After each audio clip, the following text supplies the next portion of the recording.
નમસ્તે વિદ્યાર્થી મિત્રો. આજે આપણે ગ્રામરના ટોપિક ફંક્શનની વાત કરીએ. તો ફંક્શન જે છે એનાથી તમે બધા વાકેફ છો. 10મા ધોરણમાં તમે ફંક્શન્સ ભણીને જ આવ્યા છો. છતાં આજે આપણે એકવાર ધોરણ 11ના જે ફંક્શન્સ છે એ તો આપણે પાર્ટ 2માં જોઈશું, પણ પાર્ટ 1ની અંદર ફંક્શન્સ જે છે એનું રિવિઝન આપણે જોઈ લઈએ કે 10મા ધોરણમાં આપણે જે ફંક્શન્સ તૈયાર કરેલા છે એનું થોડુંક રિવ્યૂ આપણી પાસે હોવું જરૂરી છે. તો 11 અને 12મા ધોરણની વાત કરીએ તો ફંક્શન 10મું હોય, 11મું કે 12મું ધોરણ હોય, 10મા ધોરણની અંદર આ ફંક્શન જે છે ટોપિક સેક્શન ડીની અંદર પૂછાય છે. જ્યારે 11 અને 12મા ધોરણની વાત કરું તો સેક્શન એ અને સેક્શન ડીની અંદર આવે છે. ટોટલ એનું ગુણભાર જોવા જઈએ તો ફંક્શન 10, 11, 12માં 10થી 12 માર્કમાં પૂછાતું હોય છે. પછી પ્રિલિમ્સ લેવલની એક્ઝામ હોય તો એ પ્રમાણેનું સેટઅપ અલગ છે. પછી વાર્ષિક પરીક્ષાની વાત કરીએ તો 10 અને 12 માર્કના ફંક્શન્સ જે પૂછાતા હોય છે. હવે ફંક્શન્સ જે છે કઈ રીતે પૂછાય છે તો 3 અલગ અલગ ટાઈપ્સના પ્રશ્નો આવે છે. જેમ કે પહેલું identify the type of function, જેમાં તમારે માત્ર ટાઈપ એનો ફંક્શનનો ટાઈપ જે છે ઓળખાવાનો હોય છે કે કયું ફંક્શન છે એનું નામ લખવાનું હોય છે. 10મામાં આપણે આવતું મેચ ધ ફંક્શન. 11મા ધોરણમાં તમારે બ્રેકેટમાં આવી જશે. બ્રેકેટમાં ઉપર ફંક્શનના નામ આપ્યા હશે અને નીચે અમુક વાક્યો આપ્યા હશે. તો વાક્ય વાંચીને તમારે ફંક્શન ઓળખવાનું છે. બીજું આવે select the most appropriate function, MCQ type. બરાબર, એક ડાયલોગ આપી દે તમને, એમાં એક સેન્ટેન્સ નીચે બ્લેન્ક ખાલી જગ્યા હશે અને એ ખાલી જગ્યામાં 4માંથી કયું ઓપ્શન બરોબર આવશે એ જોવાનું છે. અને ત્રીજો પ્રશ્ન આવતો હોય છે make the meaningful sentence using function. તો કાઉન્સમાં જે ફંક્શનનું નામ આપેલ છે એને આધારે મિનિંગફુલ સેન્ટેન્સ એનું બનાવવાનું છે. તો આવી રીતે 3 ટાઈપના પ્રશ્નો જે છે ફંક્શનના પૂછાતા હોય છે, જેનું ટોટલ માર્ક જોવા જાવ તો 10થી 12 હોય છે.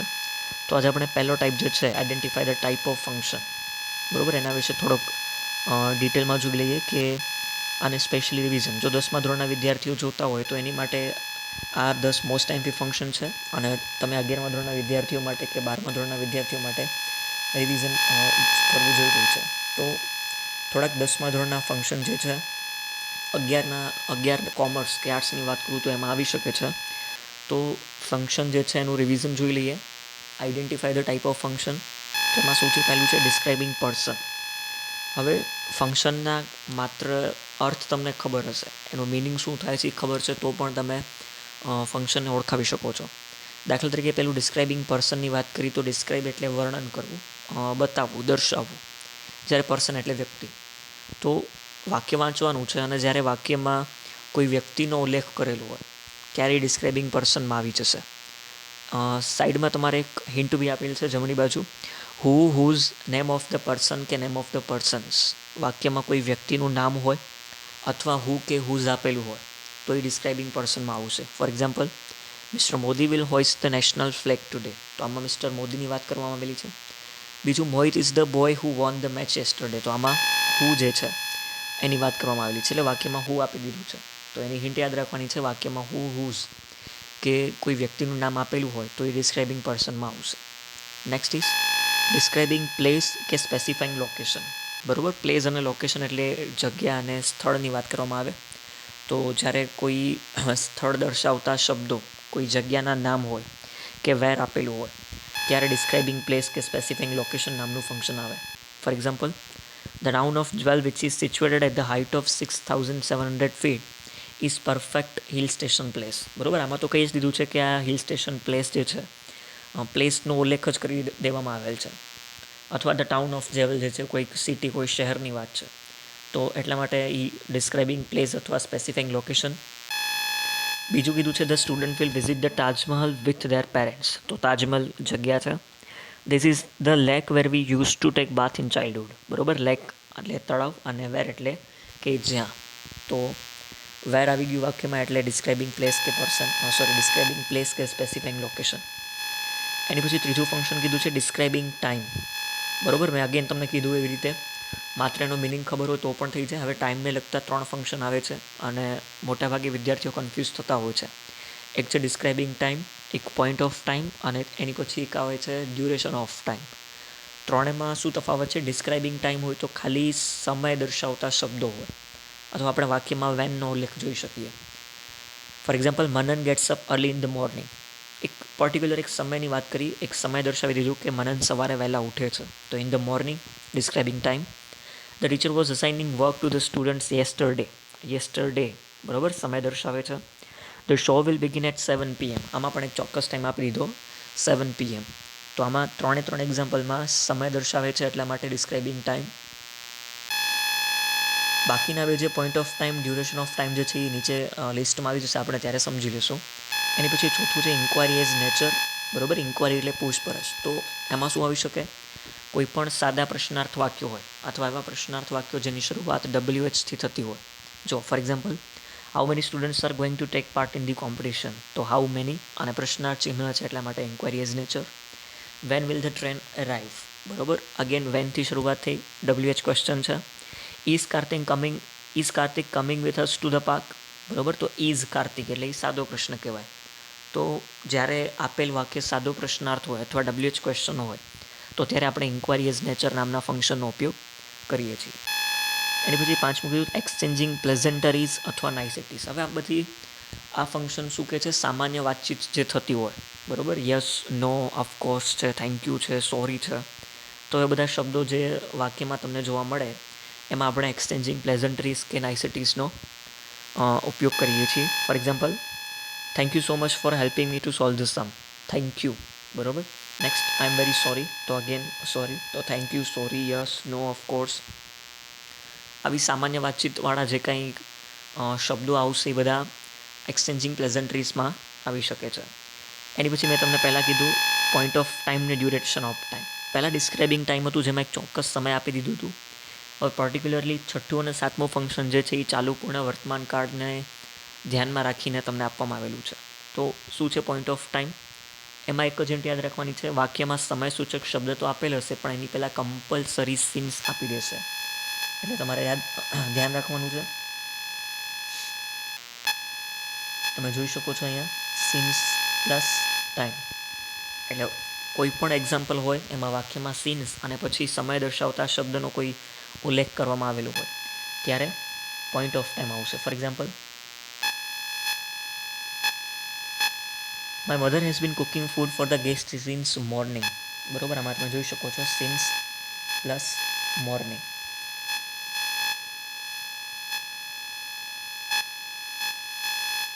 એની પછી નેક્સ્ટ કીધું છે India has been free since 1947, બરાબર. 1947 અને સિન્સ પછી 1947 એટલે સમય છે, એટલે પોઈન્ટ ઓફ ટાઈમ. નેક્સ્ટ કીધું છે ડ્યુરેશન ઓફ ટાઈમ. તો જેમ પોઈન્ટ ઓફ ટાઈમમાં આપણે સિન્સ પ્લસ ટાઈમની વાત કરી, એવી રીતે ડ્યુરેશન ઓફ ટાઈમમાં 4 પ્લસ ટાઈમ આવશે. એટલે સમયસૂચક શબ્દની પહેલાં કમ્પલસરી 4 આપેલું હશે. For example, she has been waiting for the result for 2 weeks, બરાબર. છેલ્લા 2 અઠવાડિયાથી તેની રિઝલ્ટની રાહ જોઈ રહી છે. તો અહીંયા તમે જોઈ શકો છો 4 + 2 week. એની પછી Anjana and Nirali have been doing homework for 3 hours. તો આમાં 4 + 3 hours. તો હવે બંનેનો મતલબ શું થાય કે ડ્યુરેશન અને પોઈન્ટ ઓફ ટાઈમ એટલે કોઈ શરૂઆતી સમયની વાતચીત કરવામાં આવતી હોય, અને ડ્યુરેશન એટલે પર્ટિક્યુલર ટાઈમનો જે છે દરમિયાન ગાળો આપી દીધેલો હોય. તો પોઈન્ટ એટલે શરૂઆતી સમય અને ડ્યુરેશન ઓફ ટાઈમ એટલે કોઈ ચોક્કસ, આમાં ટાઈમ જે છે નિશ્ચિત તો નથી. પોઈન્ટ ઓફ ટાઈમમાં સમય નિશ્ચિત છે, ડ્યુરેશન ઓફ ટાઈમમાં સમય નિશ્ચિત હોતો નથી. એટલા માટે આપણે ત્યારે ડ્યુરેશન ઓફ ટાઈમ 4 + ટાઈમ હિન્ટનો ઉપયોગ કરીએ છીએ. એની પછી નેક્સ્ટ કીધેલું છે ડિસ્ક્રાઇબિંગ એક્શન, બરાબર. હવે સાદો વર્તમાનકાળ તમે શીખ્યા હો તો સાદા વર્તમાનકાળના જે સમયસૂચક શબ્દો આવતા હોય છે, ફોર એક્ઝામ્પલ સમટાઈમ્સ છે, યુઝ્યુઅલી છે, often, never, ever, always, generally, regularly, seldomly. તો આ બધા એવા શબ્દો છે કે જે સાદા વર્તમાનકાળના સમયસૂચક શબ્દો તરીકે આપણે યુઝ કરતા હોઈએ છીએ, પણ કોઈને કોઈ એક્ટિવિટી, કોઈને કોઈ એક્શન દર્શાવવા માટે ઉપયોગ થાય છે. અથવા પેસિવ વોઇસના વાક્યો જે છે એ પણ ડિસ્ક્રાઇબિંગ એક્શનમાં આવી શકે. ઇન શોર્ટ, તમારે યાદ રાખવાનું છે જે વાક્યની અંદર sometime, usually, often, never, ever, always, seldom, rarely આવા બધા શબ્દો આવતા હોય, ક્રિયા વિશેષણ આવતા હોય, અથવા આપેલ વાક્ય પેસિવ વોઇસનું હોય, તો એ ડિસ્ક્રાઇબિંગ એક્શનમાં આવી શકે. જો the student of Tajnagar usually come here by bus. તો અહીં આપણને યુઝ્યુઅલી આપી દીધું. Hemant always come late. તો અહીંયા આપણને ઓલવેઝ આપી દીધું છે. The bell was rung by the peon, બરાબર. તો વોઝ રંગ પેસિવ વોઇસ છે, એટલા માટે ડિસ્ક્રાઇબિંગ એક્શનમાં આવશે. એની પછી નેક્સ્ટ કીધું છે ડિસ્ક્રાઇબિંગ પ્રોસેસ. બરાબર, નામ પ્રમાણે જ તે પ્રોસેસ એટલે પ્રક્રિયા. સામાન્ય રીતે મોટાભાગના જેટલા પણ એક્ઝામ્પલ્સ તમે જોશો એમાં મોટા લાંબા વાક્યની લેન્થ મોટી હોય તો એ પ્રોસેસમાં આવી શકે, અથવા મોટાભાગે વાક્યની શરૂઆત સીધા ક્રિયાપદથી થતી હોય એ ડિસ્ક્રાઇબિંગ પ્રોસેસમાં આવશે. એટલે જે કોઈને કોઈ પ્રક્રિયા આપણને બતાવતા હોય. For example, take a lemon and squeeze in to the glass. બરાબર, ટેક ક્રિયાપદની વાત છે કે લીંબુ લ્યો અને એને ગ્લાસની અંદર નીચોવી નાખો. Go and fetch some books from the library. જાઓ અને મારી માટે બુક્સ લાઇબ્રેરીમાંથી લેતા આવો. તો બંનેમાં ટેક અને ગો જે છે ક્રિયાપદથી શરૂઆત થઈ એટલા માટે ડિસ્ક્રાઇબિંગ પ્રોસેસ. એની પછી કીધું છે રિપોર્ટિંગ ઇવેન્ટ્સ. તો ડાયરેક્ટ અને ઇનડાયરેક્ટ સ્પીચ, જો તમને 9મા ધોરણમાંથી ખ્યાલ હોય, 9 કે 10મા ધોરણમાં તમે ભણેલા હો તો ડાયરેક્ટ ઇનડાયરેક્ટ સ્પીચના અમુક સેન્ટેન્સના જે રિપોર્ટિંગ વર્બ્સ હતા એ તમને યાદ હશે. ફોર એક્ઝામ્પલ, વિધાન વાક્ય હોય તો સેડ અને ટોલ્ડ, પ્રશ્નાર્થ હોય તો આસ્ક્ડ, એવી રીતે આજ્ઞાર્થ હોય તો રિક્વેસ્ટેડ, ઇન્ફોર્મ છે, પછી ઉદ્ગાર હોય તો એક્સક્લેમ્ડ છે. તો આ બધા રિપોર્ટિંગ વર્બ્સ સાથેના જે કંઈ વાક્યો છે એ બધા આવા બધા રિપોર્ટિંગ વર્બ્સ સાથેના જે કંઈ વાક્યો છે એ બધા રિપોર્ટિંગ ઇવેન્ટ્સ નામના ફંક્શનમાં આવશે. For example, the principal told me to complete the fees procedure within the week. બરાબર, તો આમાં ટોલ્ડ આપી દીધું છે. Next, my mother told me that I was not doing my work properly. બરાબર, તો અગેન આમાં ટોલ્ડ. હવે મોટું એક કન્ફ્યુઝન ક્યાં થઈ શકે, આ ફંક્શન 10 ભણ્યા પછી ઘણા બધા વાક્યો એવા હોઈ શકે જેની ઉપર એક કરતાં વધારે ફંક્શન લાગુ પડતા હોય. તો એવી સિચ્યુએશનમાં જનરલી બોર્ડની એક્ઝામ હોય કે કોઈ પણ સ્કૂલની ટેસ્ટ હોય, યુનિટ ટેસ્ટ હોય કે પ્રિલિમિનરી એક્ઝામ્સ હોય, ઇન શોર્ટ એક્ઝામમાં પૂછાતા કોઈ પણ ફંક્શન હોય તો જનરલી એક વાક્યની અંદર એકસાથે 2 ફંક્શન બનતા હોય તો 2 ફંક્શન તમને એકસાથે આપી દીધા નહીં હોય, કોઈ એક જ આપેલું હશે. હવે જો આ 10મા એક્ઝામ્પલમાં જ વાત કરીએ, the principal told me to complete the fees procedure within the week. હવે વિધિન ધ વીક એટલે સમય બી આપી દીધું છે, તો આપણે આ ડિસ્ક્રાઇબિંગ ટાઈમમાં બી આવી શકે અને રિપોર્ટિંગ ઇવેન્ટ્સમાં બી આવી શકે. તો જ્યારે કોઈ ટેસ્ટ કે એક્ઝામની વાત કરીએ તો ત્યારે 2માંથી કોઈ એક જ આપેલું હશે જેની સાથે તમારે ફંક્શનને મેચ કરવાનું છે. હવે બીજી વાત કરું તો આ બધા જે કંઈ ફંક્શન તમે જોયા, આ બધા ફંક્શન જે છે ગ્રામરના અલગ અલગ ટોપિક્સ જે છે એ બધાને સમઅપ કરીને ફંક્શન બનાવી દેવામાં આવેલું છે. અને જો 10મા ધોરણની વાત કરું તો 10મું હોય, 11મું કે 12મું હોય, કોઈ પણ ધોરણ છે એની ટેક્સ્ટબુકમાં દરેક યુનિટના અંતે ફંક્શન કરીને એક પર્ટિક્યુલર ટોપિક આપેલ છે. એટલે બોર્ડની વાત કરીએ, એની બ્લુપ્રિન્ટ પ્રમાણે વાત કરીએ તો જે કંઈ ફંક્શન છે એ ટેક્સ્ટબુકમાંથી જ આવશે.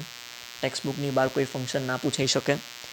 અથવા બીજી રીતે વાત કરીએ તો અત્યારે તમે પાર્ટ 1થી સ્ટાર્ટ કરશો ફંક્શન જોવાનું, તો એવી રીતે પાર્ટ 1, પાર્ટ 2, પાર્ટ 3, બરાબર, ધોરણ 10, 11, 12 ત્રણેયના ફંક્શન સમઅપ કરી દઈએ તો લગભગ 35થી 40 ટોટલ ફંક્શન બની જશે. અને જો તમે 12મા ધોરણના વિદ્યાર્થીઓની વાત કરીએ તો એની માટે વિડીયો ખૂબ જ યુઝફુલ થશે, કારણ કે 10મા ધોરણના ફંક્શનથી લઈને 12મા સુધી જેટલા ફંક્શન છે બધા તમે એકસાથે આ વિડીયોમાં જોઈ શકો છો. બરાબર, તો આ ફંક્શન જે છે મેં તમને કીધું 3 પ્રકારે પૂછાય છે, અને બીજું ગ્રામરના અલગ અલગ ટોપિક જે છે એનું સરવાળો છે કે ગ્રામરના. હવે જો ડિસ્ક્રાઇબિંગ પર્સન, ડિસ્ક્રાઇબિંગ પ્લેસ કે ડિસ્ક્રાઇબિંગ ટાઈમની વાત કરું એટલે હુ, વેર અને વેન, તો આ 3 ફંક્શન એવા છે જે તમારે રિલેટિવ પ્રોનાઉન જે છે એ શીખવા માટે ઉપયોગી છે. હવે જ્યારે વાક્યો બનાવવાની વાત આવશે ત્યારે આપણે વધારેની ડિટેલમાં ચર્ચા કરશું. એવી રીતે ઇન્ક્વાયરી એઝ નેચર જે છે તો એ WH ક્વેશ્ચન ગ્રામરમાં તમે ભણો છો એની પરથી બનાવવામાં આવેલું છે. એક્સચેન્જિંગ પ્લેઝન્ટરીઝ છે જે નોર્મલ વાતચીત, જે આપણે ડાયલોગ 8મા 9મા ધોરણમાં કમ્પ્લીટ ધ ડાયલોગ આવતું, તો એની માટે આપણે અમુક આવા શબ્દો sorry, thanks, yes, no, of course આ બધો ઉપયોગ કરતા, તો એ ડાયલોગ માટે. પછી point of time, duration of time જે છે અત્યારે તમારા મેન ટેન્સ જે છે 10મા ધોરણમાં પૂર્ણ વર્તમાનકાળ, પૂર્ણ ભૂતકાળ, એવી રીતે ચાલુ પૂર્ણ વર્તમાનકાળ, આ 3 કાળ મુખ્ય હોય છે. એવી રીતે 11 અને 12મા ધોરણમાં તો બધા કાળ કમ્પલસરી ભણવાના હશે, તો પાછળના જે કાળ છે એનું મહત્ત્વ ધોરણ 10, 11, 12માં વધારે મહત્ત્વનું છે. તો ચાલુ પૂર્ણ વર્તમાનકાળને ધ્યાનમાં રાખીને 6ઠું અને 7મું ફંક્શન બનાવવામાં આવેલું છે.